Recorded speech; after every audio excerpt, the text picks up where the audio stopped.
Viral truk pengangkut tabung gas LPG terperosok ke galian gorong-gorong.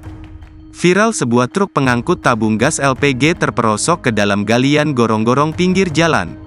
Peristiwa tersebut terjadi di Jalan Raya Lembang, Jayagiri, Kecamatan Lembang, Kabupaten Bandung Barat, Provinsi Jawa Barat pada tanggal 12 Juni tahun 2023, pukul 13.02 waktu Indonesia Barat.